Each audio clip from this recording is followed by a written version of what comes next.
Rhythm Rock Live, we're on location tonight in the NWA Ruthless Studios, here to talk to NWA and Eazy-E, probably the most controversial rap group in Los Angeles. At that time, all the rappers were claiming their hometowns, South Bronx, you know, wherever they may be, New York, Queens, whatever the case may be. We were from Compton. Coming up in the ghetto, period, builds character to me. You know what I'm saying? It definitely can build character if you use it in a positive way. When we seen, you know, regular homies from the neighborhood that was just putting down real street raps, you know, it made us feel like we could do it. Something really special was coming out of that neighborhood. It was a fresh, really volatile time in music.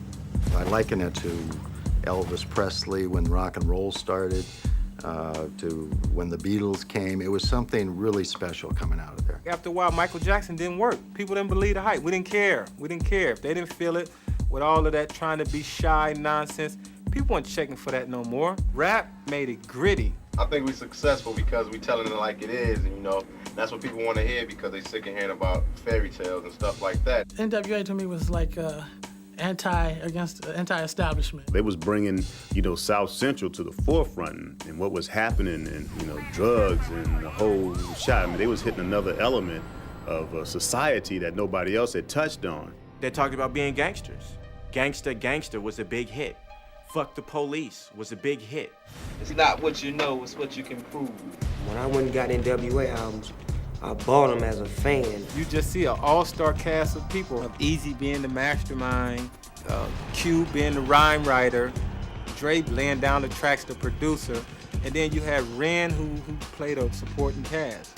And that just made up one of the great groups of hip-hop. We don't tell you what to do and we'll tell you what not to do. You got your own freedom of choice. Eazy represented, you know, the hardcore little gangster on the corner. Don't try to hold us back because this record has cursing on it, or it said something, or you talking about raping somebody and everything. People were selling cocaine, making a lot of money, and he was the first person that actually came out and admitted it and boasted about it on a record. It's bullshit. Eazy-E turned out to have some business savvy. Eazy was a local crack slinger, okay? He made him some money, and because I was one of the few guys he knew had a studio, he wanted to get with me and get in the studio. He was not intended to be a rapper. He was going to be a financier. Dre was producing for Lonzo of Crew Cut Records and the Wrecking Crew. Dre started getting in trouble. He was going to jail for warrants on a regular basis. I'm digging in my pocket to get him out, okay? So I got to the point where I got tired of it. And Lonzo didn't get him out of jail. Eazy got him out of jail. When Eric got him out of jail, they cut a deal that Dre would do some tracks for Eric in my studio. And then they hooked up and was boys ever since that. You put the dot on your target, then you blow the shit out the motherfucker. No joke. Eazy knew it was like a joke to him, okay? It was like, but he got so far into it, it was like, okay, I am this. I'm walking through the Carson Mall. I look up in the HQ, which is a sporting goods store and a gun store, and these guys are buying automatic, semi-automatic weapons to go on tour with. I'm like, shit, what kind of tour you guys going on, Vietnam or what? They were selling out of the back of cars, and they were making money, and they were going to the top one way or the other.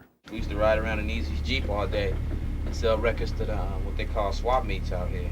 We used to make people buy records. How'd you make her buy it? With a gun. Eazy paid Lonzo to introduce him to Jerry Heller. Jerry Heller was basically Dr. Dre and Eric Wright's manager and label head. Ruthless started from Eazy-E. Eazy-E knew that Dre was a dope producer. He did the Straight Outta Compton album. He did Easy Does It. He did Michelle A's album. He did the Doc's album.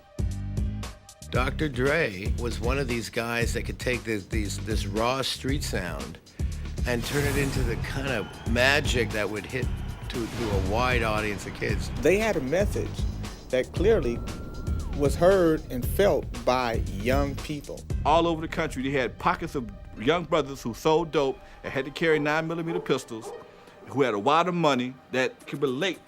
Every kid wants something that's sort of forbidden. Certainly this kind of imagery was. In fact, they couldn't even hear it on their regular radio stations. They sold over 1 million albums.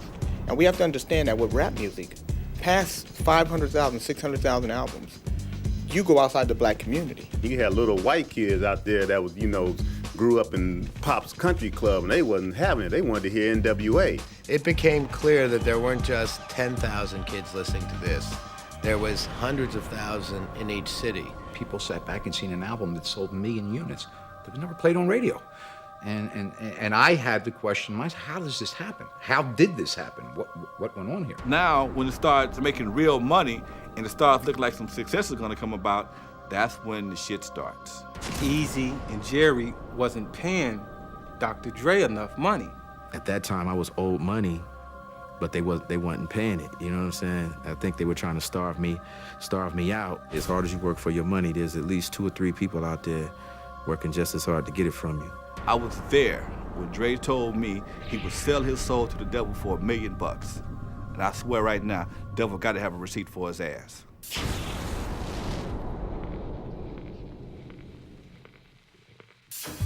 Suge Knight was always around. He was around in the days of NWA. I never noticed who he was. Suge was just a big kid. He was really at that time totally nobody. Suge Knight was a bodyguard, bodyguarding Bobby Brown. Being a bodyguard is probably one of the best music industry schools that you could go to, because you're gonna learn everything about the business. I was out there looking and learning, and I seen the different people complain. I seen artists, I seen people trying to be artists. I see people talk about songs, and I'm just listening, I'm hearing it all. He was an aggressive person that cleared the way for me to go in and do what I had to do, by any means necessary. Suge was a leader. He was a winner. He was smart. He kind of reminded me of a hip-hop Dick Griffey. In the 1980s, Solar was probably the most successful black-owned record label in America. Dick Griffey, who was the founder of the company, was one of those men who had the rare ability, I think, to identify talent in people. What I'm interested in is really teaching young people how to be in business for themselves. Suge first came to see Dick because he was managing a young guy named Mario Johnson, PK Chocolate, who had written a number of songs on a Vanilla Ice album. I did all of his songs at his kitchen table at his house. Me and Quake would do tracks, and I would go to his house and write, give him songs, and he would learn them. He had gotten some credit on the album, but they hadn't paid him. It wouldn't return his phone calls. I couldn't get in contact with him, but the record wasn't doing anything at that time, and then when the video hit BET is when the record started taking off. The thing happened so fast and it blew up so quick, the first thing they wanted to do is tell me, look, we'll give you a couple of dollars, let bygones be bygones. I wasn't going for it. Suge came to me at the Palm restaurant first and just sat down and said hello. He was kind of nice, It kind of scared us because he was really intimidating. He had like 6 or 7 guys with him that looked like a football team. We already knew where he was staying because I was supposed to be hearing some tracks that he was doing. But for some reason, they wanted me to just come by myself. You know what I'm saying? And Suge was like, why they just want you to go by yourself? They already didn't try to beat you out of money. They didn't beat you out of songs. I'm going with you. Their whole attitude probably was, look, we're just gonna go in there and tell him we're gonna do it like this and give him a check, and he gonna shut up. I had a different program when we met. One day I went into my hotel room and he was in there, and he's with several people, and then he let me know what he wanted, and he wanted to get some points off the record, Ice Ice Baby. I'm like, look, you can't give me nothing. It's what I'm gonna give you because you didn't get the rights to put it out there because I haven't got paid and my client haven't got paid. I remember watching Primetime Live, the interview with Vanilla Ice. Suge took me out on the balcony, started talking to me personally. He had me look over the edge, show me how high I was up there. You scared? I needed to wear a diaper on that day. He didn't, first of all, hang me off from any balcony or any of this stuff. Okay, the story's been kind of blown out of proportion, and I want to clarify right now that Suge and I have no bad feelings or anything towards each other. We had to sue EMI and Winkle to recover that money. And it was more than a year in the settlement of that lawsuit that Chocolate finally got paid. Doesn't mean he didn't get hung over the balcony, but if he did, it didn't make him go pay. You can look at it like I was an investor in Death Row Records with no return on my money. Suge said, well, I got some other clients who also have written songs and produced records, and they haven't been paid either. He shows up on my doorstep with these two guys called Doc and Dre. Doc was the storyteller. The DOC was the guy that came up with those great stories. He was probably the single most influential person in gangster rap. Dre basically made Ruthless Records. I mean, he did the music. He probably the one who, knew how to work with the artists. And it must have been him and Eazy's company together. And then when Eazy met Jerry, Jerry came in and asked Dre out and say, Eric, I'll give you a little bit more money. We just use Dre basically as a slave. They had the worst contracts I'd ever seen in the history of the record business. The contracts that Ruthless and Jerry Heller had with NWA and Dre, I guess if I said draconian, that would be a kind word. In the process of having a number of conversations with Doc and Dre, the question came up about how can we be assured that we're going to get paid in the future? Dick said, look, Dre, if you can make records the way you make records, I'll show you how to start a company. You won't have to worry about people paying you. You'll have a company that you own and control. I suggested that, why don't you guys go and talk to Eazy and see if you can make a deal where Dre continues to produce Eazy. For Ruthless, he continues to produce NWA and the other acts.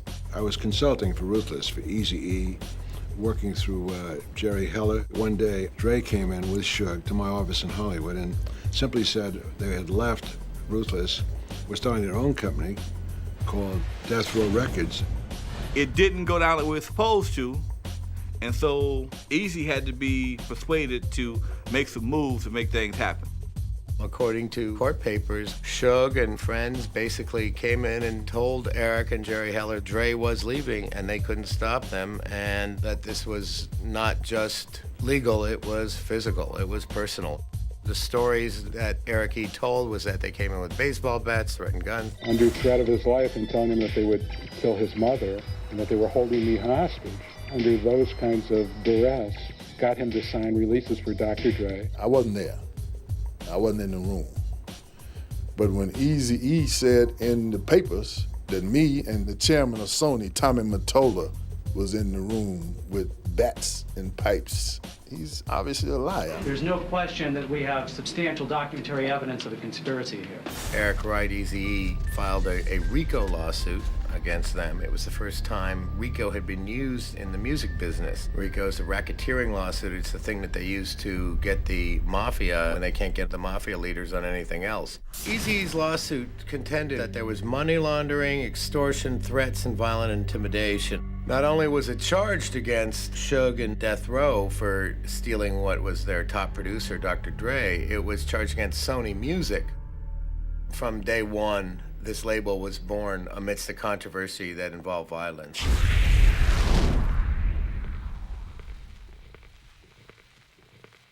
The initial understanding was that Doc and Dre and Dick and Suge would be partners in this company. Each one of the artists thought it was at the beginning. I got a lot of love for, and they always will be a part of the family. On the strength that they took that chance. It's not like we had a name out there. It's not like we had a lot of money to give them. The money I gave came out of my pocket. Back then, Suge was like very behind the scenes and helpful and quiet, humble, non-visible. He didn't like cameras. He was invisible, the invisible man. His role was to handle the day-to-day business, dealing with the artists, dealing with distributors and record companies and what have you. My job was to go in here and push these buttons and make the records happen. Everybody was following Dre because people knew that Dre was the man. Like everything that he touched was like, gold or platinum or better. That's who everyone wanted to work with him. He was actually the most bankable person at that time, pretty much in the industry, from the R&B rap standpoint. Everybody was taking direction from Dre as far as he knows what he's doing. He just finished doing NWA albums that's double and triple platinum, so you have to have confidence in what you've seen. You watched this man make money. Warren G was my best friend and Nate Dogg was my best friend. So we formulated 213 and Warren G was the DJ. I was a rapper.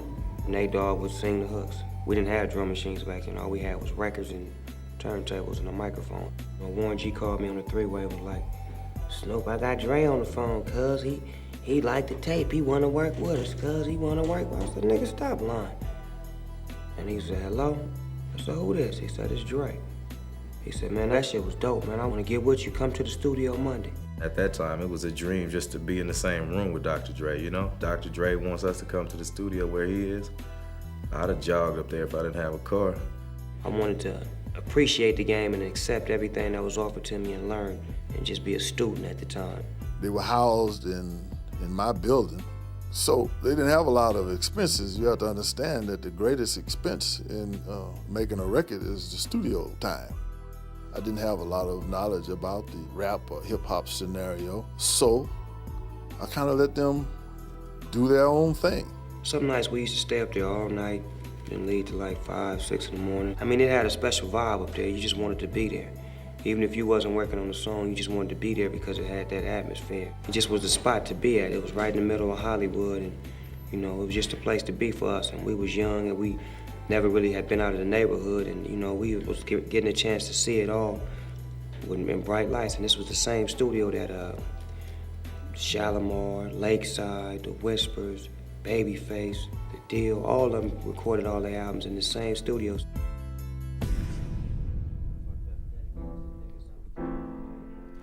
On a business level and on a day-to-day basis was merely existing.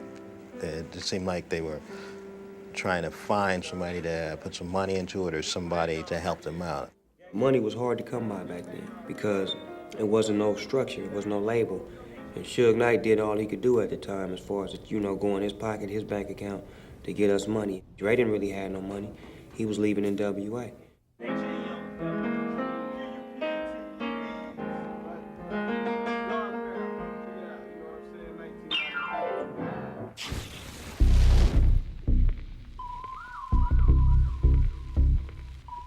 Dick had made a deal with Suge, Doc, and Dre to sell him a recording studio that he owned.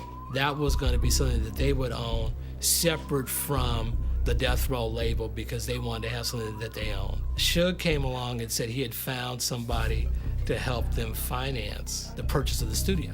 It's always been a subject of speculation where they got their original funding, and the FBI's continuing to look into this. There are so many things you hear about this situation. I tell you this, Mike Harris was firmly planted in the middle of it. Well, on the news, they used to call Mike the Godfather. Tonight, the story of a man who tried to murder his best friend. At the same time, he was attempting to win his way into Beverly Hills acceptance. This is Michael Harris, a man drug agents describe as a major cocaine trafficker. At the young age of 26, he had already made millions of dollars. These are his roots, the streets of South Central Los Angeles, where he started pushing dope on street corners and hung with a blood street gang called the Bounty Hunters. In the drug world, he is known as Harry-O. Mike Harris was a known entity in our community. You know, he was this guy bigger than life because Mike Harris was in jail doing things. Prior to his incarceration, he was very visible. He had started doing numerous things in the community. Harris built an organization that distributed cocaine in California, Arizona, Texas, Michigan, Illinois, Iowa, Indiana, Missouri, Louisiana, Florida, and New York. Investigators say he dealt so much cocaine, major Colombian drug kingpins like Mario Villabona were obliged to deal directly with Harris. But like a mob godfather, Harris sought to legitimize his illicit fortune and gain Beverly Hills respectability. I was not a drug dealer. I was a person who decided to sell drugs. But I also, at another point, decided that I didn't want to do that anymore. So I took those proceeds and invested in various real estate and businesses that turned out to be quite profitable. Mike Harris had a wonderful background in entertainment. I think he was the first African-American ever to produce a Broadway show that was a smash, and it gave Denzel Washington his start. Checkmate was the name of the play. The play opened on Broadway. Many of us African-Americans have been on Broadway, on the screen, out front singing and dancing. but very few of us have been there as producers. I thought he was an entrepreneur in New York. I had no idea that he was in jail. The first time I met Michael, it was a drug case involving Bo Bennett, Mario Villabona. That trial went and resulted in a number of convictions that went to trial in a federal court. And after that case, Michael, I believe, contacted David Kenner to have him represent him on his appeal. David Kenner was a longtime Los Angeles criminal attorney. By the late 80s, he had become part of a fraternity of top-flight attorneys that handled a lot of federal cases, a lot of big drug cases downtown. In the course of his legal work, he became Michael Harris's attorney. I think if you look at clients of his over time, David has a habit of getting very close to his clients and getting very involved in his clients' lives, perhaps more so than would be wise for a lawyer. David just, fell in love with Mike when they became friends. He was a friend to us, I looked at him like family. I was out in LA by myself and he took me in, him and his family would go out to eat. We would do everything together. He became someone who was a confidant, a friend of Michael Harris's, and also involved in business with Michael Harris. I think that he's a lawyer who had a lot of money and he represented people who had a lot of money, and it would not be unusual to me for somebody who represented people with money to say, I want to invest. To achieve the massive task of getting me out of prison, it took not just money but power and the proper timing. At some point, we talked about getting into the entertainment business. Everybody wants to be in the music business. And the years that I've worked, I've gotten tapes and offers from everyone from politicians, to businessmen who want to be in the entertainment business. A young man by the name of Eric had told me about Suge's background and that Suge was aware of my background and that he was somewhat intrigued behind my past and he had wanted to hook up with me in some form or fashion. They started talking, Mike said, you got Dr. Dre, and Suge said, yeah, he a producer. But once I found out that Suge was in the entertainment business, which I had been contemplating re-entering, I made the hookup and we talked on the phone a few times. Mike said, well, we need to meet. And Suge said, well, I got a couple of cases. I can't get in to visit you. So Mike said, no, I got this attorney. He's bad. He can get you in here. David Kenner brought Suge Knight to see Michael at Metropolitan Detention Center in downtown Los Angeles. Well, I asked the question to Suge, what does it actually take? He told me that we could be 50-50 partners for about $1.5 million. They set down their basic business plan that they would start a company called Godfather Entertainment, and one division of it would be Death Row Records. What I suggested to David and Suge is that I do not include my name in the corporation and that these guys could go ahead and do the actual upfront managing and representing of the company. Kenner started off as my guy, watching my back, supposedly, and Lydia was also there to represent my percentage of GF Entertainment, which we decided would be the parent company of Death Row. One day, I see these two people walk in a building who I'd never seen before, and one was David Kenner, and the other was Lydia Harris. In the summer of 1991, Kenner started coming around. There was a lot of buzz about this company, a lot of expectations that it could be a successful company. And David was one of the people around at the time making a play to be Suge's partner and to take care of business for Suge, to handle business for Suge. A couple days after Mrs. Harris and David Kenner came in, things actually changed drastically. Immediately, the studio gets carpeted, things start getting fixed. I'm starting getting presented with money to find apartments for the artists that didn't have any apartments, didn't have any money. I'm also given an allowance for them. I saw a few little upgrades in the studio, some chairs, some speakers. And I was also told we'll be getting collect calls and to accept them and to find Suge where he was and connect him. We were assigned with them to build an awareness for Godfather Entertainment and to kick off their first vehicle, which is Death Row Records, to the industry. Norman Winter, in his infinite wisdom, said, let's take the boys into Beverly Hills. Let's stick it in everybody's face. So off to Chasen's. Let me see you put your hands together and say, oh yeah! Let me see somebody give Dre, Suge, DOC a round of applause. Death Row Records is going to be the record company of the 2000s. We were thinking about putting in metal detectors at the entrance. Everyone gets served with subpoenas as an invitation. You're hereby ordered to appear before the Honorable Dr. Dre and the officers of GF Entertainment as a guest of the court to witness the springing of Death Row Records. Put your hands together. Come on, y'all, make some noise. We invited virtually every major record company executive in Los Angeles and New York, and it was so big that we originally planned on spending around 20, 25,000. I think it turned out to be 35 or 50. They had enough money at that time behind them, and they looked good. For some money that comes out of nowhere to have a party at Chasen's on Grammy night, which is reserved generally for all the white people. It's also a place that would never be associated with rap music in any way unless it was something co-sponsored by a white group. The market we're going after, we're mainly for the people. I mean, for us, the West Coast, there's a lot of talent around that guys really don't have the opportunity to have a chance to prove themselves.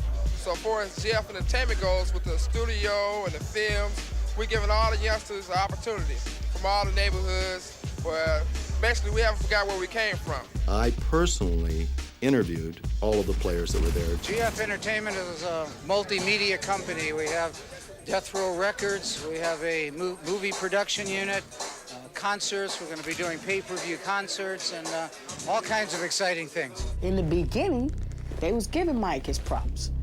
And they was recognizing that there was another entity that helped this be one major powwow. When it came to Dave Kenner, he toasted the man who made it all responsible, Harry O. The label started with Dr. Dre, who was going to do his own thing, and with a lot of help from Suge Knight and Harry O and a number of people, and we got it all together. And that's on tape, and the FBI confiscated that from me under very rude circumstances.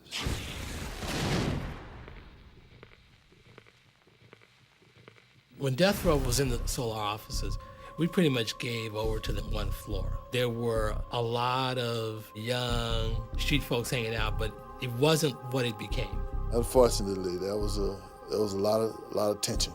An element showed up that my people were not accustomed to. Dre had invited these guys over to the studio. When Suge came, these guys were using the phone.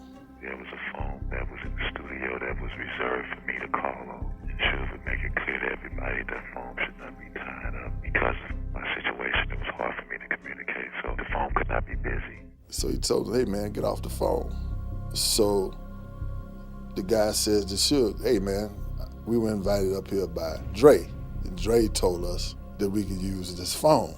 By challenging Suge about the phone and also challenging Suge about his authority, them just found themselves in an awkward position. An argument ensued. Suge went down to the car and got a gun. That was Suge's domain, and no one would talk back to him and no one would go against him. And for somebody to be visiting and taking a stance against him, it was like he had to clear that up. And hey, he beat these guys up in the studio. He shot through the wall to scare them. The hole is in the wall over there. The cops came and dug the bullet out. George and Linwood Stanley later sued Knight. He agreed on a $1 million settlement, but only paid a third of it. Deep Cover. Deep Cover was a critical success. It was the introduction of Dre as a solo artist. I'm on a mission and my mission won't stop. It was the introduction of Dre as a mentor to other artists, in this case Snoop Doggy Dogg. 187 on an undercover car. Yeah, and you don't stop. Cause it's 187 on an undercover car. Yeah, and you don't stop. By Snoop blowing up on Deep Cover, I looked at that like we were all blowing up, because I always knew we did music together, and I always had confidence in our music that it would sell, and it would sell worldwide. And after the way it blew up with Snoop, it pumped me up to like, man, I can't wait till it's my turn, because they really do love what we're doing. That single is so significant because it shows these two different worlds that Dre was leaving and where he was going to. Dr. Dre wanted to make a statement that he was a solo artist, that he was a good artist on his own, and a good producer. The thing back then was we gonna try to come up. That's all Dre used to talk about, is coming up, coming up. And the Chronic was what was supposed to set it off. What I'm doing right now is I'll be putting out a solo album soon. Everybody put their all into the Chronic album because we seen that not only was this gonna build a record company that we were on, because this was the first album off the record company we were on. This will build all of our careers. And we vibing straight whatever Dre wants. It's Dre, whatever you want. You want this concept, Dre, you want this, It's all about Dre, it's all about Compton and Dre. Boom. You had Snoop Dogg, who just brought a whole nother style to rap music. He has a voice where he can rap over beats and just rip a beat to pieces. And then a lot of that shit was on the spot, spontaneous, right there. We just putting the weed together like this, breaking it down, putting it in a zigzag. Once we twist that shit up and blaze it, if it's the Chronic, we're gonna keep it. If it's, we're gonna unroll that motherfucker and throw it out and come with some new shit. First of all, you had so many hungry, starving individuals that, wanted to be superstars who put their talent together, and it came out to be a classic. The camaraderie in them early days over there, man. All them cats used to show up to the studio. They were poor as hell, but they still were a family. They still had fun. So it wasn't like we had money to hang with our friends or anything like that, so we just hung together. And we created a masterpiece. What was it, Chronic? Check it out. I think it was a lot of collaboration on the Chronic album, as far as names like Daz, Corrupt, Snoop, Warren G, DOC, RBX, and myself, Rage, Jewel. We were all starving. All starving. Dre included. We'd be up there eating Popeye's chicken 5 days a week. I gotta go roll up a joint. We had weed, the best weed, you know what I'm saying? That's why we made the Chronic, because we had the Chronic. I mean, sometimes we just was in there, drinking or elevating our minds to another level. Dre would be like working with the beats at the time, and he'll come up with something, and depending on who was in the studio at that particular time. It was people waiting all over the world for their album, for Dre's album to drop. The Chronic was finished. We had originally thought we were going to be able to distribute the record with Sony. This would have been the first time in history that young guys would have actually had the opportunity to have a distribution deal, what they call a P&D deal, through a major and get all of the money. Sony refused to distribute the Chronic. Sony, because of their fearfulness of some of the crazy things going on around Death Row and their wariness of the contractual status of Dr. Dre, didn't want to get that deal done. Because of Eazy-E's persistence, he had been wronged and he had been robbed for his artists. Sony chose not to be a part of the lawsuits. Part of their fears in dealing with rap bands is that some of these gangster rappers might turn out to be real gangsters. Indeed, many of them are. There's any number of these guys go to jail every year. I mean, it's like first thing that, they go platinum, then go to jail. Dick and I then negotiated a deal with BMG to put out the record. They heard the lyrics and they said, we're not gonna put the record out. Everybody got afraid of putting out any kind of rap records with explicit lyrics that talked about killing cops and stuff. It wasn't nobody out there with us. I mean, it was a time when we were shopping the deal. We had an album done. John McClain Jr. came along. When he heard the record, he went crazy. He said, Griff, you gotta give me this. You gotta give me this record. John said, I love the record. Why don't you let me take it to Interscope?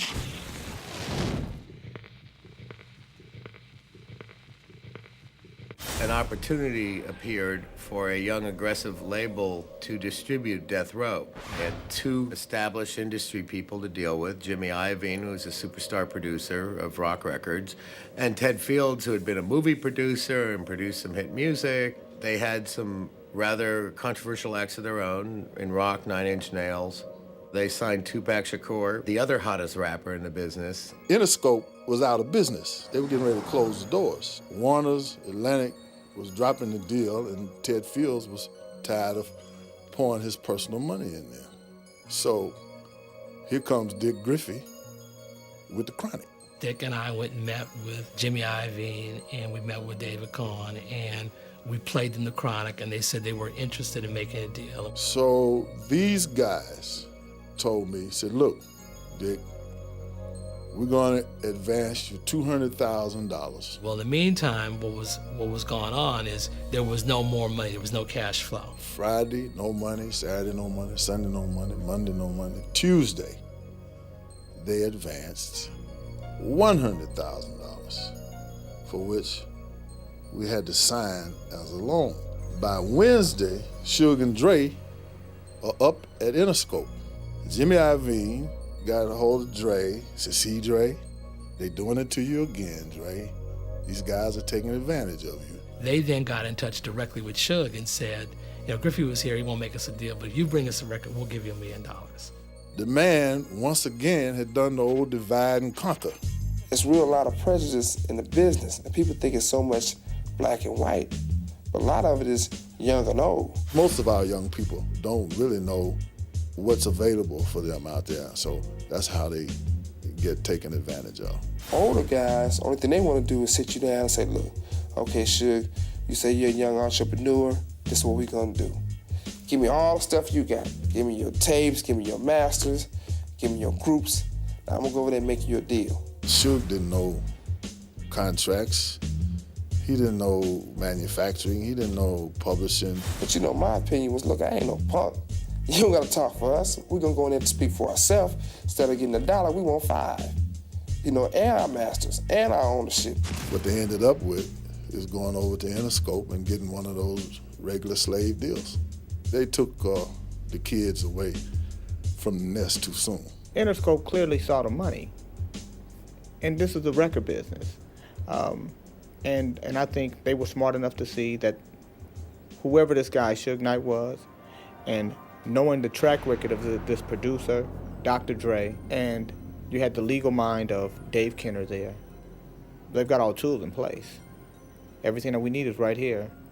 We don't really have to do anything. All we have to do is fund these guys and do what we do, which is promote records, market records, and advertise records. Jimmy Iovine had to go pay off Ruthless, Easy, Jerry Heller, and have the Chronic distributed through Priority Records. Easy was getting on Dre's Chronic record like 50 cents a copy and maybe 25 cents, meaning, yeah, Dre Day, he talking shit about me.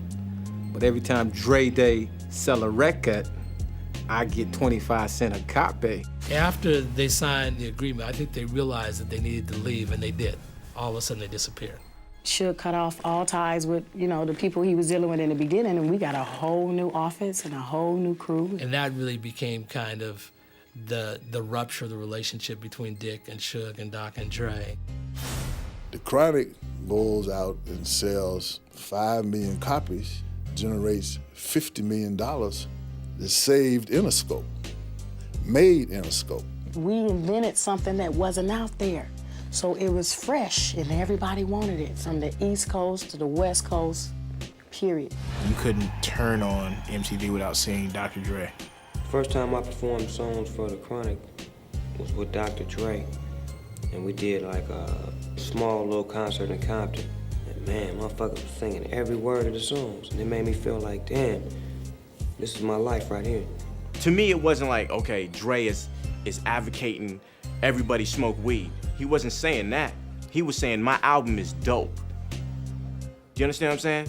My album is dope. Buy it. It was a good record. I know a lot of cats that's pissed off behind those records right now because they say they haven't been paid or didn't get credit for it. I liked it. I mean, I was surprised by it. I was happy with it. In fact, I still play it from time to time. I don't like listening to his voice on this shit, but I still listen to it.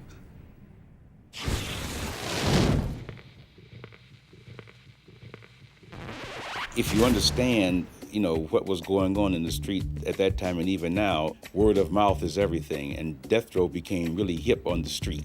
Every young black entertainer wanted to be a part of it, so there was no problem finding talent at all. There was an understanding at Death Row that they weren't getting at the major companies. One of the things about these major labels, they'll never understand street music. They'll never understand stuff that starts right there in the neighborhoods. They'll never understand it, never will, never will, never will. That's why you'll always have some young entrepreneurs who will come along, who really understand how to do that and make a killing. I'm not Hollywood. If you see me out somewhere, I don't care who you is. I'm gonna come over there, give you a hug, talk to you, how you doing, whatever. You ain't gonna speak to me, I ain't gonna do no let's do lunch. I ain't with all that. You know, I be like, what's up? I'm still from the ghetto. It was a very, very good time for young kids looking for a break. There was an opportunity there. There were people there that understood them, understood what they were about. Kids would come in and want to audition right off the street. Basically did the same thing Motown did. They took the mindset, the spirit, the dreams, the hopes and wishes and thoughts of the people of a time period, and they set it to music. If anybody would really stop for a moment to analyze what really happened at Death Row, it's really a miracle. You have a company, a small company, run by a young black entrepreneur, and he releases 5 or 6 LPs, and all of them went at least, I think, double platinum. Now, it's a known fact in our industry, if you're working for a major and you release 10 LPs and you have 3 to 4 hit records out of the 10 that you release, you're considered a genius. I think the most important thing in my situation that I wasn't coached. I think if a person is coached about the business, they're gonna continue to make the same mistakes that other entrepreneurs been making all along. The appeal of Death Row Records and everybody wanting to join Death Row Records at the time was the fact that Suge Knight was a black man with a lot of power, and he was a fearsome individual. That's the type of person you want on your team. Suge Knight is an intimidating individual. When he enters a room, you notice him. You can't help it. I think that he would be considered a handsome man, huge man. Suge's tremendous size intimidated people. When you got a 300-pound guy saying something, it means a lot more than if you have Mickey Rooney saying it. Suge was bright enough to use his size much like Don King uses his hair. The hype got so big that everybody started fearing. I have friends who are at Sony, and one of them called and said, "Gee, you know, we really want to get a track. Will you do me a favor? And could you go talk to Suge?" And I said, "Yeah, I'll go talk to him." And so I went over to see Suge, and I said, "Suge, what is it you're doing? You got people out here that are afraid to talk to you." Suge became somewhat like a folk hero after a while. These stories just develop a life of their own. You got Suge doing everything from throwing people off of a 30-story building to, you know, putting rocks and burying them in cement. The media, they put bad names on people and, you know, try to drag their name through the dirt or whatever. But now, as an individual, you got to do what you got to do to get paid. He was a very brilliant businessman. Whatever his tactics might have been, whoever he had to step on to get there, his main objective was to just get there at any cost. There's a genius, which is a part of him, and you know what they say about geniuses. You know, they aren't far from being insane. Suge Knight pretty much blew his cover by appearing on the cover of magazines, because now you're no longer a figure behind the scenes. Now you're a celebrity. You're making yourself a celebrity. Originally, I told him that he should never put himself on front of magazines. Always stay in the cut, always stay in the background. That's how you have more power. But as the social thing started to grow and people started to recognize him as being the guy, he lost or forgot that teaching. When Snoop's album comes out, this is the most anticipated rap album in history. Doggy Style was, we through with the Chronic, it's all about you, Snoop. You the hottest thing coming out the West Coast in a long time, and Dre gonna produce it. And when Dre produce an album from top to bottom, you can't lose. Tell us what we should expect on the new album. Gangsta shit, you know what I'm saying? Smooth gangsta shit. We're here at Tower Records in Marina del Rey, where this is really the hottest album on the shelves right now. Since the album was released at midnight last night, at this store they've already sold 130 CDs and about 100 cassettes. It could be the hottest album ever. Get it before it's gone. Nobody had ever in the modern era had their very first album go #1. A triple platinum album is $30 million to the record label. It's more like $45 million on the retail level. Death Row became the core of Interscope, which became the core of Warner Brothers' music money-making machine. After the Snoop album came out, it was all gravy. Because, man, Death Row was flying high then. It was just so much money floating around Death Row for anything. I remember I used to keep thousands. I used to run through thousands of dollars a day. They're making $100 million a year. They can buy anything they want. They can buy anybody they want. That made it all very, very serious business.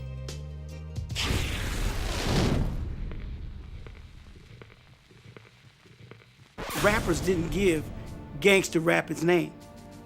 The music industry gave gangster rap its name. They said this music has cussing in it. They're calling women bitches. So that's gangster rap because it comes from the gangs and the gangsters. Gangster rap isn't something that was just born and invented in the quote-unquote ghetto. It's something that you see in American movies. Good, I'll wag it good and ready. The glorification of Al Capone and Lucky Luciano. That's kind of glamorous in any American's eyes, I think. My life and people like myself in the early 80s created the atmosphere for gangster rap to have a life. It really puts the truth of society out in front of America. And America, not used to that, is obviously going to be shocked about it. The essence of the whole genre is the fact that it is our CNN, it is our 60 Minutes, it's our Dayline. Most artists try to be as factual as possible in depicting the actual experiences of our community. Suppose they just started rapping about the 6 o'clock news. Would it be gangster rap? Gangster rap is like the movies, too. Drama sells. I take it for what it is. It's a record, it's a CD, it's a tape, you know, and I'm not gonna live my life by it. And other people shouldn't either. It's entertainment. No black man should get on the front of a magazine with a 12-inch cigar in front of 2 Rolls Royces when what could be considered gang colors in America. That sends a bad message. That's negative. Publicity, when it was negative, played a role also because it was part of this role that Suge Knight had chosen for the company. I mean, these kids were not gangsters, quote, real gangsters. Many people there were not, as a matter of fact, gang members like it has been portrayed in the press. You know, there were people around that were. When you got brothers that, you know, perpetrating gang violence or gang affiliation and they making it cool, that's a problem. That could be a problem. It wasn't just Death Row perpetuating the violence. I think it was the media. I mean, let's face it, the coverage was just awesome. All of a sudden, Death Row and gangster rap was the reason that every youngster in America was going bad. They were attracted to the rebelliousness. They could listen to the music and experience what we were going through without having to go through it themselves. No gangster rap! Lyrics that promote rape, murder, racism, drug abuse, and violence. Die. Die. Die, pig, die. Time Warner's music division promotes music that celebrates the rape, torture, and murder of women. C. Dolores Tucker is a political activist that embodies herself in matters of African-American decency questions. In the beginning, she was trying to protect America from the threat of gangster rap. You will see words that you can't even repeat in a locker room.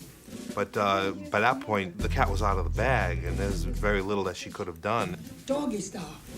Do it from the back. She was used as a tool because she was a black woman who could make a statement and come out and say this is wrong. She involved herself in Time Warner politics, along with a odd political bedfellow for her, who was William Bennett.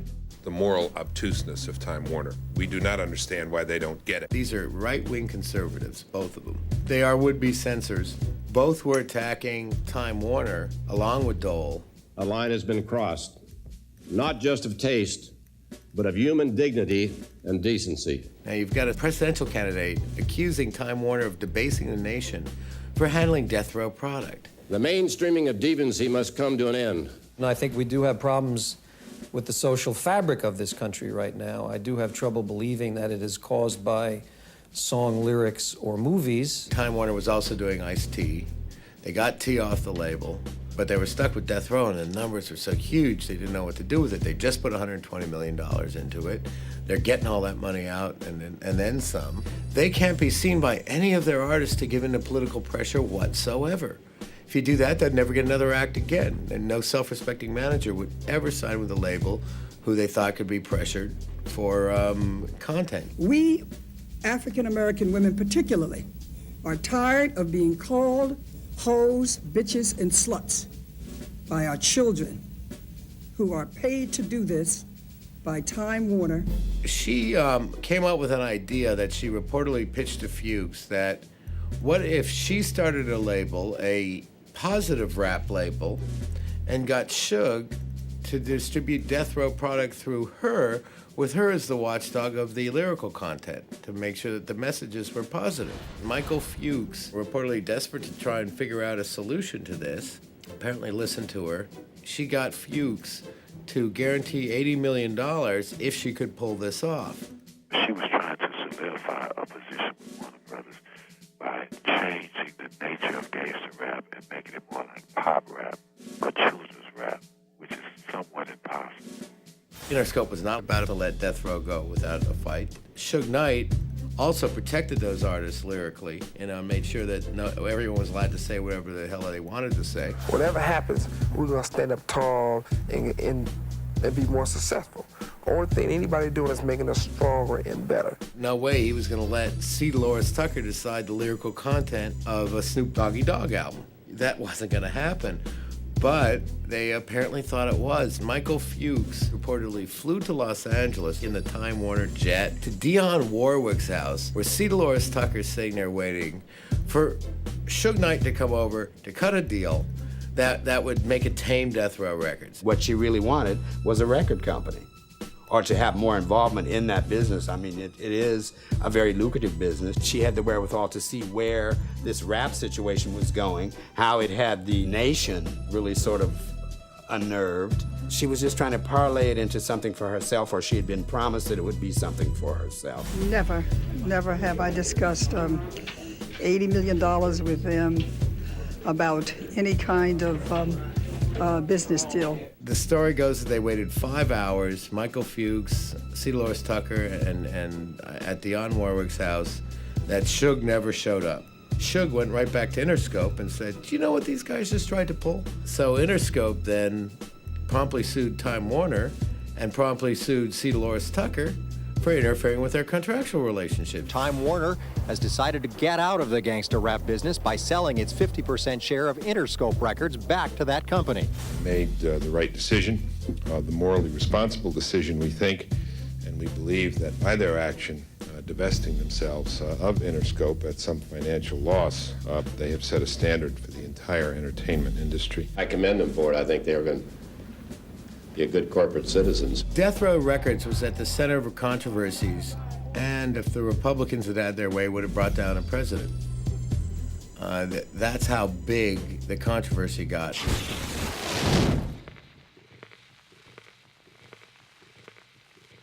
The origins of Death Row, starting with David Kenner, Michael Harris, and Suge Knight, didn't seem out of the ordinary until all the information started unfolding. Because David Kenner, nobody knew who he was. David Kenner became the principal business attorney for the label, as well as the criminal attorney for many people at the label. Los Angeles police announced that 21-year-old Calvin Broadus, better known as rap star Snoop Doggy Dogg, had turned himself into police on Friday, along with 2 other young black men, all accompanied by an attorney, in connection with the murder on August 25th of a man named Philip Waldemariam, in what police believe was a gang-related shooting. It never should have gone to trial. The alleged victim in this case had a gun, was reaching to his waistband to pull that gun out at the time Snoop's bodyguard fired a shot. And that's what we said from the beginning. The testimony makes it clear. This is a case of self-defense. The DA, he was a pain in the ass. He just tried to do everything in the world to make me seem like the most negative, gang-banging, criminal-minded motherfucker he could just imagine, and tried to paint a picture of me that just wasn't happening. It was crazy knowing that that's what his job was to do, was to get me locked up for life. You know what I'm saying? I just want to say, fuck you, bitch. Dave Kenner was the guy who legally made Suge secure. Suge had 5 or 6 pending cases, which David Kenner was able to control and get rid of. One of the benefits Suge Knight gave to people that joined Death Row was to say that I have a legal team, people who have a lot of experience in the criminal arena that can help you. Whereas in the past, coming from a black community, you go into a white justice system where all the cards are stacked against you. Here, for the first time in most of their lives, they were given a lawyer who was very capable and an investigator on top of it. And the results spoke for themselves most of the time. They got to see instances where they were acquitted and cases which normally they would have been convicted. In the rap industry, the problems happen at 1 or 2 in the morning. So it's not a 9-to-5 job. David was the rare lawyer who would be available to clients at that hour. Of the $70 or $80 million that Interscope paid them between 1995 and 1997, about $13 million of that went to the law offices of David Kenner or to David Kenner. Certainly, this company was his bread and butter for some time. What's your name again? David Kenner, K-E-N-N-E-R. Interscope would have not been able to deal with the death row problems if it wasn't for Kenner. Kenner was the mediator. He would go to them and tell Jimmy how much money he needs to fix the situation and let him handle it his way. I was quite surprised because you would expect a music business attorney, but he wasn't. He was a criminal attorney. He had entertainment attorney qualities. You know, he's flamboyant and he's sharp and he's kind of mafia-ish, his whole persona. After a while, David might have got so caught up in his lifestyle that he might have become somewhat confused, because the thing is David really was supposed to be working on getting Mike out. David was handling Michael's appeal. David was involved very much in Lydia's life, was friends with Lydia. This was a person who was very trustworthy to him. The business became more dominant and the legal situation got put on the back burner. When I thought, man, Mike is making a ton of money. And then you see Dave Kenner there, so you say if Dave is there, then Mike is there. And then the stories start flashing. And then you know that there's a war going on. It was rumors that, Suge was over there trying to get a deal at Interscope, but when he would go down and visit Mike, him and Kenner would say it wasn't true, but Mike say, hey, what's this in the newspaper? And Suge would say, oh, you know how the newspaper print up articles. So Mike said, well, they're not going to just print up anything. So he started asking David, what's going on? Then David came and said, Suge did this behind my back. And that started to cause Michael concern about what exactly was going on. He started to get word that Suge was telling people, oh, Michael Harris is nobody, he's not my partner. And the word on the street was, Michael Harris is really pissed off with Suge, it's on. He wanted to get all the credit, which Mike don't trip the credit. The world thinks that Suge did this on his own. Once Suge got a taste of the spotlight, he wanted it, and he wanted it by himself. If Suge didn't want to be my partner, I didn't have a problem with that. But at least compensate me for my time and the money that I invested. Mike's in jail, but he's got a wife, he's got a kid. He's got family out here. He's got people he's taking care of. So, his reaction is he's stunned. Then he's kind of mad about it. How you gonna punk me?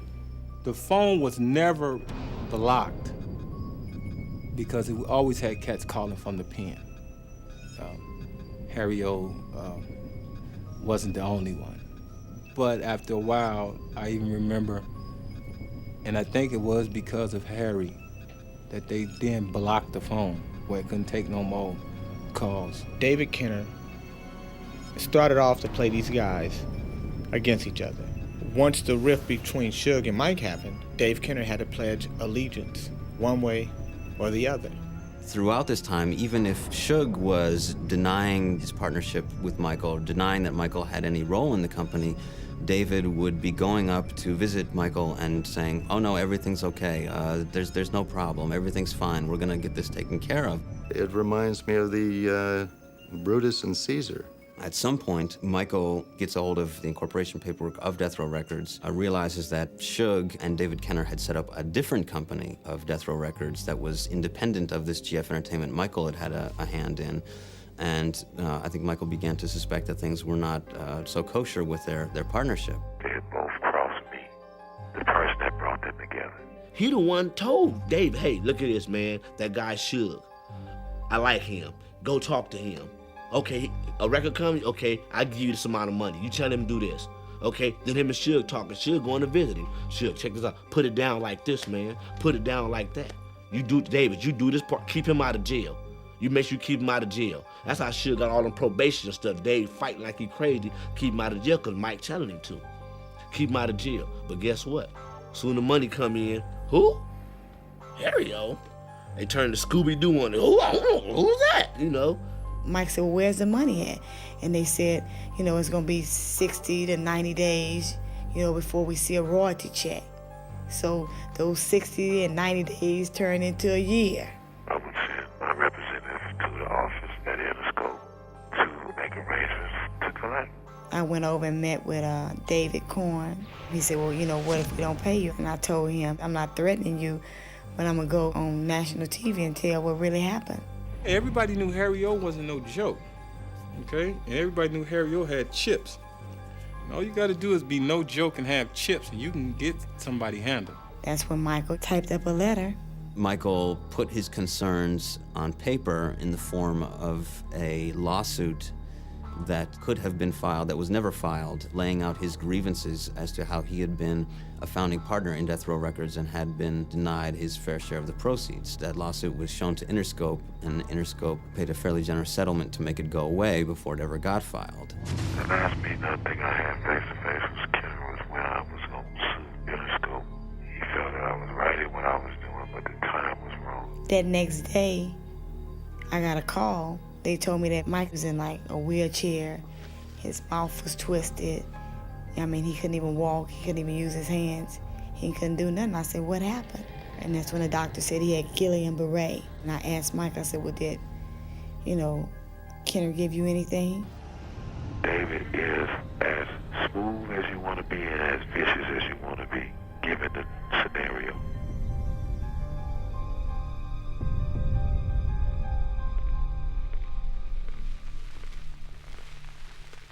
I started thinking, at least to myself, that Suge was getting himself caught up into too many situations that were unhealthy. He had created an image that was working for him, and sometimes the image merged with reality, and I'm not sure that as time went on that Suge didn't draw the line between when there was the image and when there was the reality. Suge wasn't a gangster. Suge came from a family. His mother and father are still together. He was a college football player. I feel I got a whole lot of street credibility and street smarts. And at the same time, I graduated from college. I hit the books, and I put both of them together. The problem with individuals who come from the street who are not truly entrenched in that world, they don't understand the rules, and they think that money puts them in a situation where they can control the rules and change the rules. He ran that company like it was his gang. That's his family. He might not love us, but he made us think he did. A lot of what followed in part had to do with trying to establish Death Row as a label with the most street credibility, and we're really doing gangster rap, and we're keeping it real, and we're keeping it legitimate. And so when you guys get out the joint, you can come get a job with me, that sort of thing. I ain't never had a job before in my life until I started working for Suge. In and out of jail, you know what I'm saying? Did a little bit of everything, you know what I'm saying? Now you know what I'm saying? Yeah, a lot of them cats that was up there was fresh out of the penitentiary with that penitentiary mentality. It was like working at a prison with no guns, no knives, no nothing. You just had to be in there on your own and handle it. How many companies do you know can have some Crips and Bloods up there? Crips and Bloods. I don't think that was a good idea. When Suge started to participate in the gang activity, I was very adamant with him about that, and I told him that would be his demise. At first, I was totally with Death Row's concept, because it was about time we had a brother out there, man, that wasn't taking no shit from these companies, that wasn't paying brothers their money. So I was totally with it. It was when the nonsense got too out of hand. We had a system of that kind of thing, sort of like a demerit system for artists and so on, and for some of the office workers. Say something wrong, you get smacked. If you come late, you get smacked. If you do this, you get smacked. That sounds, to me, it was like pimps and hoes. I just knew how, after a while, Suge was unapproachable. You couldn't really talk to him no more. I just knew it. You was no more talking to this guy, man. This guy is the fucking man. That company was by no ways, forms, or fashion Hollywood. You know how white folks like to do. They like to scream at each other. I'm gonna get my lawyer on you. But the new brothers wasn't doing it like that. They was coming through doors, coming through windows, and the whole nine on people. These rappers are from the street. They're not used to nothing else. So you have to deal with them in the street mentality. I heard somebody once describe them as all thinking they were in a Godfather movie. Suge was famous for applying the old mafia tactics. And you instill fear in everybody. When a guy just walks in, he has no idea we're in the middle of a meeting. He wants a record deal. He walks in and he says he know how to rap. So Suge says, okay, rap. If we don't like what you do, we gonna kick your ass. He said maybe 3 words and they just lit his ass up. I've seen people get beat up. You understand? I've seen people get that door locked on them. The infamous door locking. Or they take you in a room and touch you up and down. I wasn't the only lady that got beat up. But I was the only lady beat up and he held down. Suge grabbed me by my feet and everything went haywire. This girl cold cocked me. She loosened up my teeth and I had 2 black eyes. David Kenner stood up and watched. Somebody else videotaped it. And I kicked Suge in his nuts and I got the hell up out of there. I have not laid eyes on Suge since that day. He won't lay eyes on me till he see this. He took a lot of joy in it. It was funny to him. It made him feel good to have that kind of power or to instill that type of fear. All that drama that people knew that was happening right there at Death Row, on that 12th floor. This is at the building right down here at UCLA on Wilshire. It never leaked over to the Interscope side. You know, you see the Interscope. Interscope looks nice, woody things, say Interscope Records, and they get in the reception. Death Row is just a door. It was just a mahogany door, colored door, with a camera. Doc and RBX both had problems with Suge. They seen what type of person he was on the inside. Not to say nothing bad or not to say nothing good about him, but they seen the type of person he was. And through the grace of God and good attorneys, they were able to leave. Everybody else was forced in a chokehold after that.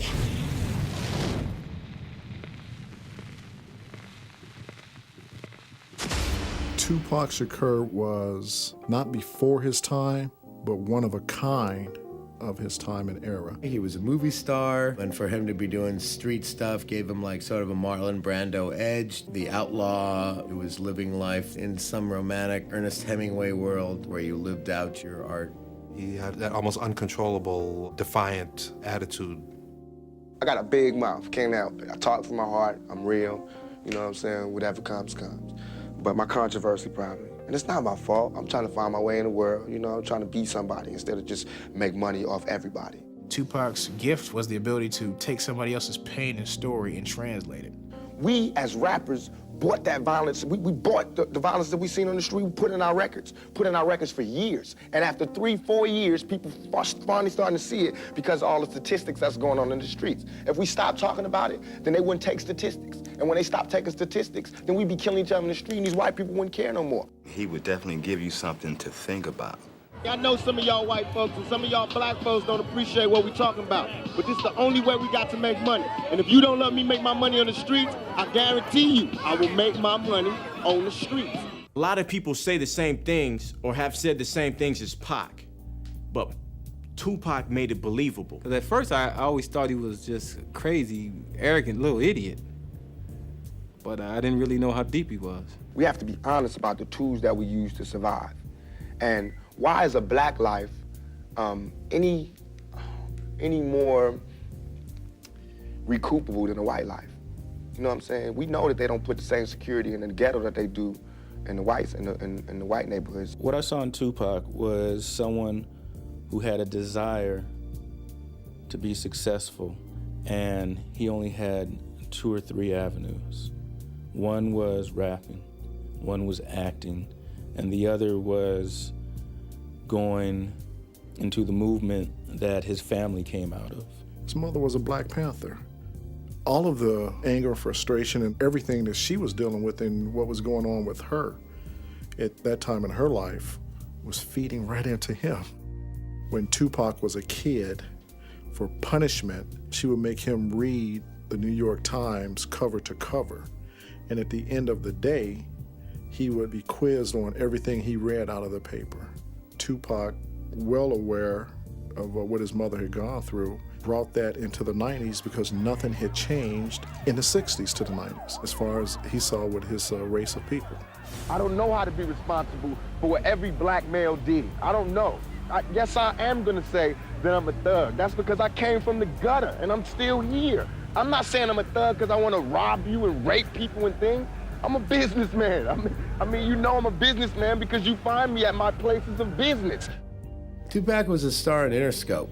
And Interscope had their hands full with him. He was in jail and in trouble. He just got beat up by the police. He had a lawsuit going to them that he won, and he was getting just harassed for anything. I mean, you know, they just start throwing him on the news as the bad guy of rap when he really wasn't that person. I appreciate the present you've given me for giving me a fair trial and a fair shot at justice. I thank you from the bottom of my heart for just destroying everything I worked for the past 22 years, and a Happy New Year to you too. Tupac was in the news every day. I mean, you can't buy that kind of publicity. It's unfortunate the kinds of media coverage that they got, but it added to sales. People that know Pac had like 15 cases in different states in America. We would go do a show, Pac would go straight to court as soon as we get off the airplane. I'm blocking my way and don't hit my lawyer. Great artists are almost always out of step with what's going on in society because they see the world differently and they act differently. The last situation he got into, Interscope kind of like left him for dead. They wasn't really fucking with Pac like that. Shakur and another man were accused of sexually assaulting and sodomizing a 21-year-old woman in their hotel room last year. It's not a crime for me to be with any girl I want to be with. It's a crime for that girl to turn that into a rape charge. It was her who sodomized me. It wasn't me who went down in the dance club and ate her out. It was her in the dance club who had oral sex with me. She should be charged, not me. Last night, just after midnight, at 723 7th Avenue, that's between 48th and 49th Street, our rap star, Tupac Shakur, and 3 members of his group were robbed and shot. The word on the streets is that it was a warning to Tupac. Who was it coming from?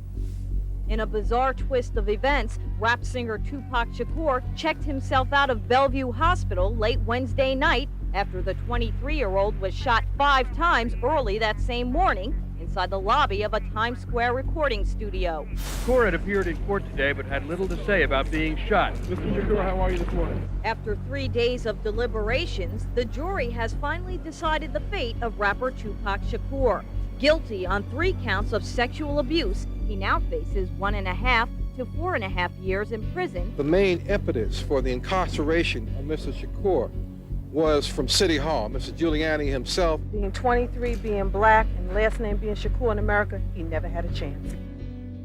Tupac was in jail, and he wanted out of jail, and he wanted out of jail badly. No one, including Interscope, was putting up any bail money to get him out, and his bail was set at $1.4 million. A lot of people on the East Coast, a lot of people in New York City dissed him hard, man. They dissed him on the radio. No one went to go visit him except for a few people. And he wanted to be #1 again.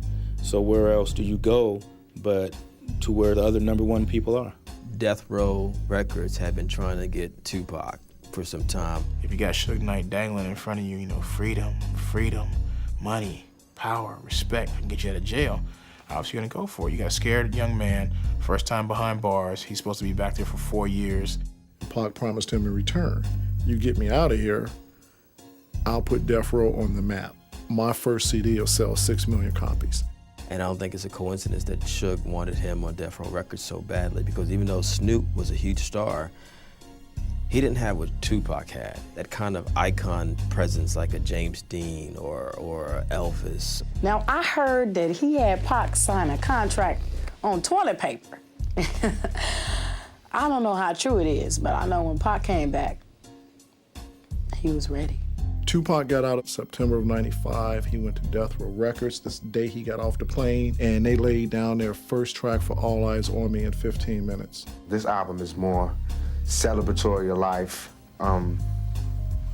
upbeat, energetic, fun, I think. But it's also harsher in terms of the language because I've been in jail for 11.5 months. Tupac brought the feeling of I was nothing, now I'm something, and I want everybody else to be something too. If I could do it, you can do it. He stirred up the whole group there. He got them all going and all working. He made sure that every artist at Death Row had some part of this double CD. It was his way of saying, look, I'm part of the family, and I want you on my album, which he did not have to do. Like, I remember doing a session with him, you know, and it seemed like he was just running around having fun, just partying, you know, having a good time. But the man was done. We thought that he didn't even write them. We thought he came with his lyrics already, but no, he wrote them that day. And that's just how sharp he was, man. You had people around the studio saying, man, We gotta get like Pac. Pac just go in there, kick him in, kick him out, kick him in, kick him out. And that's all they talk about. And exactly what they're doing. He made the level of competition, which is a good thing. He brought that level up. Any of the artists will tell you that what Tupac put into them was this business of a work ethic, where you can do more if you just work at it. When Tupac came, it's like Suge wasn't worried about nobody else, not Snoop, nobody at the time. Nobody. He didn't care nothing about any of the other artists at that time. He says all he needs is Tupac. He says Tupac is such a genius. And this guy is a workaholic. He didn't want no girls. He didn't want nothing. All he wanted was to go to the studio and go to work. He wanted to take his experiences and share it with the world.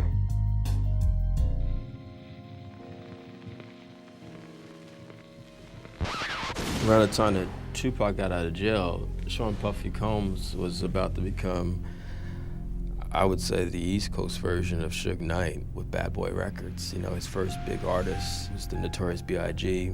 This bullshit about the East Coast and the West Coast started when we went out to New York to do the Source Awards. And Mr. Knight went on stage, and he's in New York City, and we all know Puffy's from New York City. Any artists out there want to be an artist and want to stay a star, and don't want to have to worry about the executive producer trying to be all in the videos, all on the records, dancing, come to Death Row.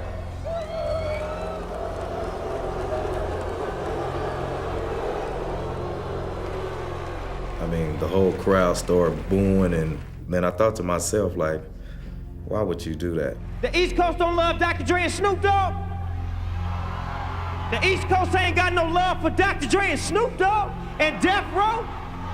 Y'all don't love us. Y'all don't love us. Well, let it be known then. We know y'all East Coast. We know we at East Coast and Alpha. I'm the executive producer that a comment was made about a little bit earlier.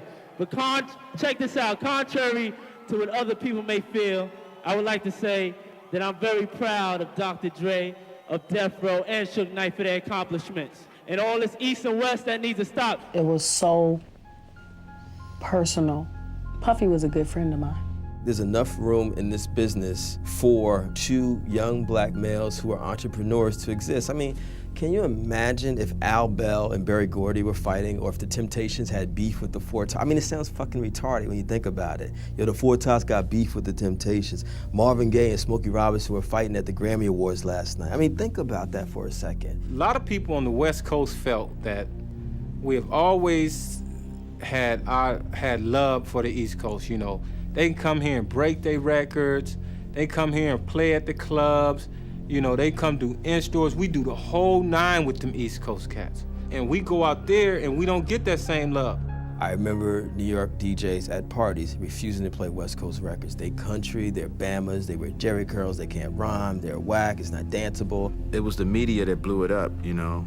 You're seeing certain things that somebody said highlighted in magazines about the West Coast and vice versa, and it just boiled over from there. All these people talking about an East Coast, West Coast war, they like the Judas was to Jesus. They only here to cause confusion. It made rap music look bad. It made rap music look like it's just another part of the dope game. Controversy is what Death Row started living off of, instead of talent. If this was chess, we'd be yelling checkmate 3 motherfucking years ago, because we've been beat these motherfuckers. Then the disrespect just started getting worse and worse between the West Coast and the East Coast. Overthrow the government y'all got right now, which is Bad Boy and Nas and all that bullshit, and we will bring a new government here that will feed every person in New York. And then you had the Tupac and Big situation, you know, flaming it even more. I possess his soul, his and Puffy. They know that I was the truest nigga involved with Biggie's success.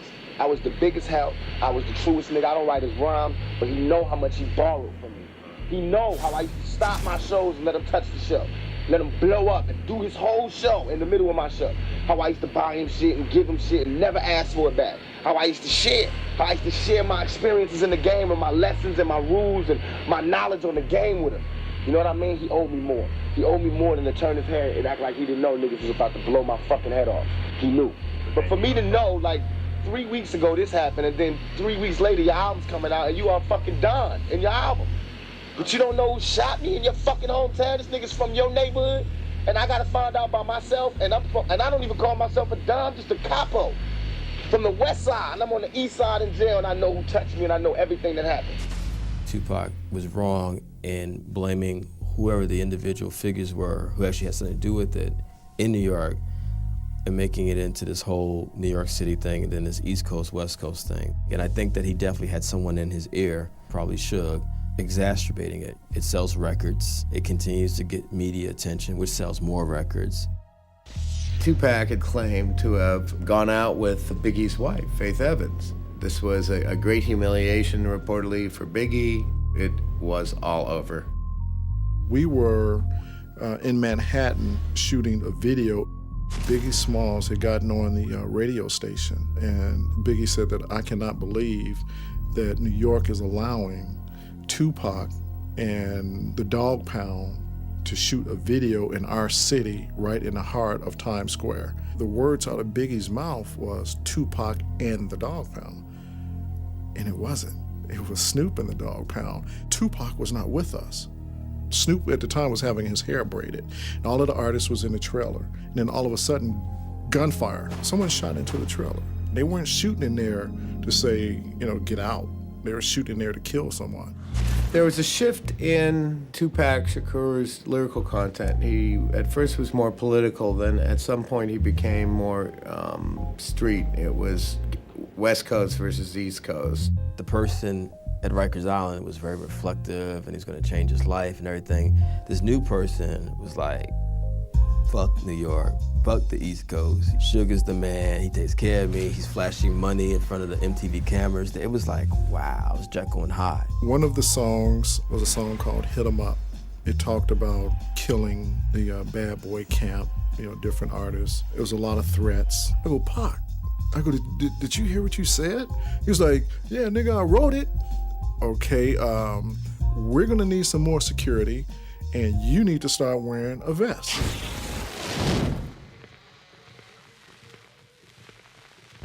Anytime you have this synergy between two or more people and they make things happen, when you start breaking that up, things are never the same again. When you think about Dr. Dre, here's a cat who's always had some sort of big brother or father figure around him. Early on, it was Alonzo Williams. Then it was Eazy-E, Jerry Heller. Then it becomes Suge Knight. And so Dre was one of those cats who always needed guidance from someone else because Dre is really an artistic person. He's an artist, he's a true artist. Seemed like after a while, somebody was pulling his strings. Like Dre had to answer to somebody. Who do you think that was? We all know who that was. The king, i.e. Suge Knight, felt the need to have the court around him, and I don't think Dre felt comfortable with that. I've got all these people around me. How many of them do I really need? Tupac and Dr. Dre was fine in the beginning. Everything was great. I mean, you didn't see any problems. From the time that I worked there in '95 up until early '96, Dr. Dre had been in the studio twice. Pac took offense to that. He wasn't producing shit. Other niggas was producing the beats, like on my album. Other niggas was doing the beats, and Dre was getting the credit. Das and all the other little producers and Assassin, all the ones we have, and they did the tracks. Dre wasn't doing the tracks, and Dre didn't write the lyrics. Suge basically took on the role for Tupac that he had taken on for Dre, and I don't think it's a coincidence that at a certain point, Tupac started becoming the mouthpiece for Suge and started dissing Dre. He is a dope producer, but he ain't worked in years. I'm out here in the streets, whooping niggas' ass, starting wars and shit, putting it down, dropping albums, doing my shit, and this nigga taking 3 years to do one song. I seen the change, like, right after we finished Murder Was the Case and we moved into Can-Am Studios and started working on the Dog Food album. I just seen that he wasn't as inspired, and it was too many thugs and niggas up there that didn't have nothing to do with nothing. It was mostly just the way the studio was, and that's where I have to spend most of my time. It was not a work atmosphere anymore. It became fun and games, and the success had kicked in, and we were stars, and motherfuckers just loved being around us and bringing bullshit around us, and Dre wasn't for that. I just didn't like some of the things that were going on. There was nothing being done to stop it. Dre likes to work in an environment where he can create, and everybody's on a creative atmosphere, and it's not about what's going on in the hood, how many niggas you shot and how much shit you done did. He don't want that. Suge took over the company. It was no mystery to nobody. I don't think Dre wanted to be a yes man for somebody, so he wanted his own situation again. So he bailed out. He says, wait, I want out of this world. I want to form Aftermath, where I'm not part of Death Row anymore. I want to be beyond that. I want to be with my family. I want to live. When Dr. Dre left Death Row Records, that was the biggest shock to me, because I was real confused at how you start a label and you leave the label. I always figured if you had a problem with somebody on your label, you make them leave the label and you go on with what you're doing. I guess that was the way of learning that it wasn't all his label. Dre's departure wasn't a loss. I mean, if you have a multi-million-dollar company, maybe worth $1 billion or so, and you own it 100% and don't have a partner, and you didn't have to give him nothing but his walking papers, that's great. Dre made Death Row Records, you know what I'm saying? And this is absurd that he's gone from one situation to another situation where he feels like he's being undercompensated. To give up 50% of your label and move on elsewhere from a dangerous situation, which Death Row Records was becoming, and we now find out that it is, was a smart move for him.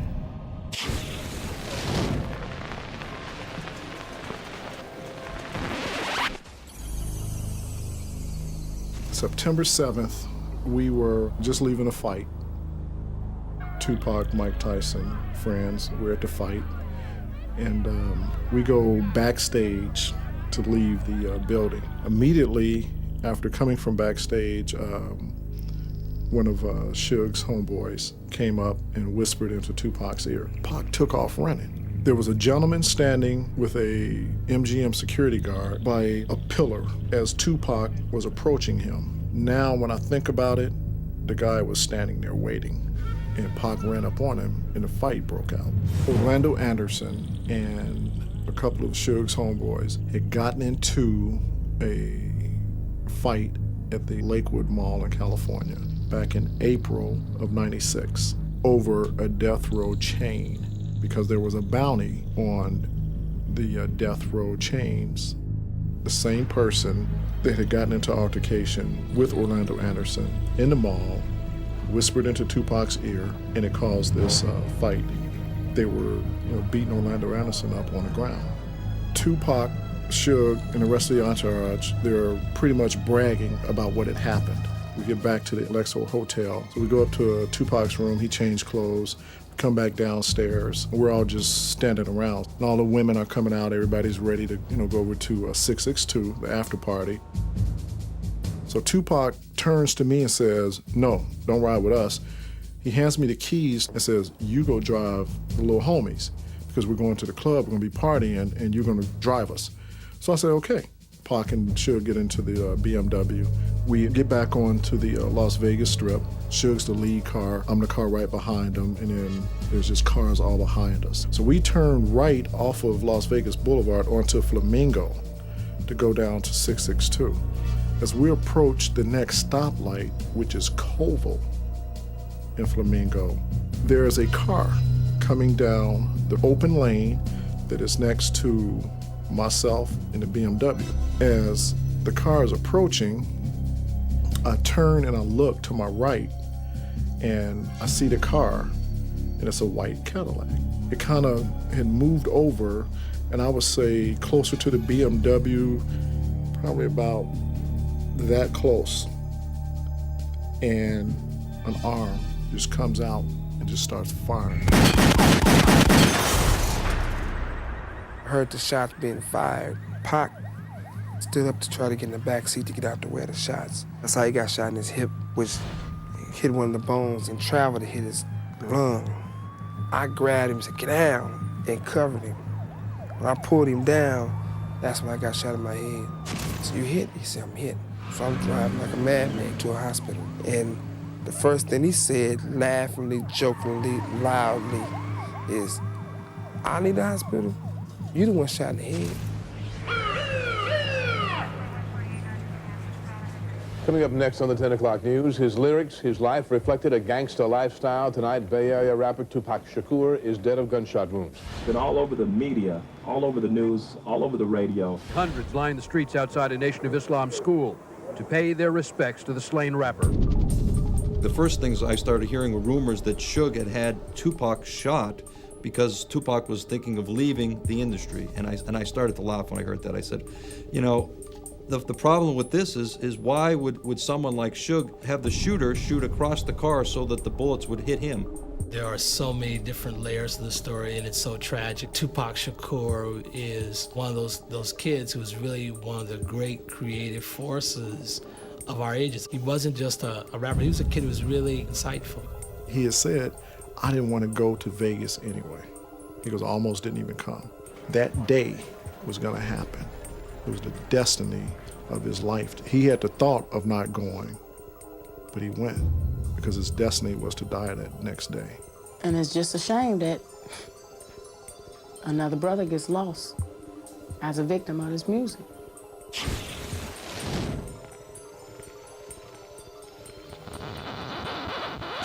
you had any street sense knowledge about yourself, you knew that company was gonna come crashing down, feds first. People let the fame go to their heads and the egos took over, and the next thing you know, it was nowhere to go but down. Coming up, will the founder of one of rap music's most successful record labels be doing time for a probation violation? Last year, he pled no contest to 2 counts of assault stemming from a 1992 attack on 2 aspiring rappers in a Hollywood recording studio. And this is a man who has 8 different convictions. And Your Honor, I ask you, how many bites at the probation apple does this defendant get? I think it is very clear that Mr. Knight delivers a kick with his right foot. That man made a choice to ignore his conscience. And it's only him that can reconcile that and can change it. We can't. We can just move on, give our contribution to the music industry, and hope that nothing like this ever happens again. He was an active participant in this assault, and I do find a violation of probation. I also keep in mind, I think the way he left the scene evidenced a consciousness of guilt. I think he had been involved in an assault, and the way he left the scene causes me to believe that he knew exactly what it was he was doing, what he had been involved in. Your prior record indicates one of violence. You are a danger to the community. Your prior performance on probation was not satisfactory. You committed other crimes while you were on probation. You're not a suitable candidate for probation, in other words, and so therefore probation is denied. I don't think anybody here has any question that if we were dealing with somebody other than Mr. Knight, what we saw on that videotape, first of all, would not be sufficient to constitute a probation violation, and secondly, and most importantly, even if somebody thought it was, it's certainly not the kind of violation or the kind of activity that warrants a 9-year sentence. How can Suge be in jail? How can one of the most powerful people in the record business, not black people, one of the most powerful people in the record business, be in jail for something as silly as stopping a fight or even kicking somebody? In my opinion, this is a miscarriage of justice. You got this lawyer, this attorney, this guy who is pretty brilliant. So you know that this isn't a regular attorney. He's got some pull somewhere because he's got somebody from the DA's office involved in this thing. And you're saying to yourself, if all these people involved, all these powerful people, what kind of situation did he set Suge up in? I mean, Dave Kenner was a big man in our business on all levels. And you have to ask yourself, did the money get to him? Did the power get to him?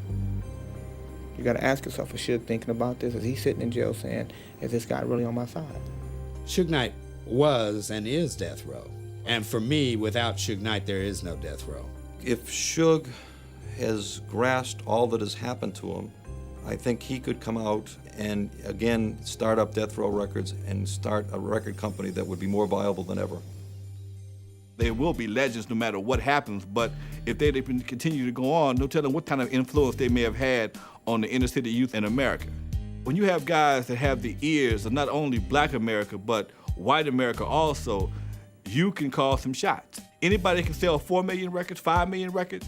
Anybody can sell out concerts around the world. Whatever they put their name and faces on will sell. Whatever they endorse will be backed up 100%. The Death Row Records story told the tale of three major record labels, almost brought one of them down, rattled another to its core, and set the framework for a whole new way of doing business in the music business. This was a story that wasn't just about a bunch of guys from Compton. It was a story that affected the whole music business and ultimately the business world. It's about empowerment. It's about greed. It's about ego. It's about sex. It's about violence. It's about fame. It's about failure. I mean, you don't get any more American than that. The legacy that Death Row Records has left is both positive and negative. I think the positive legacy is that if you have talent and if you're prepared to work, you can create a business and it can be successful. People always say, you remember how Suge started this company from nothing? We can do that. We're gonna hear this music forever. It's gonna forever mark an era in American culture and American history. Now the sad part about this whole thing is that Jimmy Iovine and Ted Fields sold Interscope for $400 million. I still have the article in the Wall Street Journal. It says, Warner's ups its stake in rap music. So what they were buying was Death Row. They paid $400 million for it. So Jimmy Iovine and Ted Fields got $400 million. Tupac's dead and Suge's in jail. Who's in jail? Mike Harris, Suge Knight. And where's the money? Who controls the money? What happens to the power that all these black folks control? Death Row is the named party in scores of lawsuits over its financial management and mismanagement. With the federal investigation, they're looking into Suge's dealings in Las Vegas. They're looking into his dealings with Michael Harris. At no point in time was my money considered illegal. There was no evidence to prove that I ever participated in money laundering. Michael has an attempted murder charge over his head and a drug case over his head. If the government offered Michael an opportunity to get out of jail to testify against David Kenner or Suge Knight or Andre Young or someone else, there's a good chance that Michael could take it. I don't work for the government. I only work for myself and my family and my friends. I would stay in prison before I would live as a rat in society. Suge, I would imagine, in the minds of white corporate American record business, had to be stopped.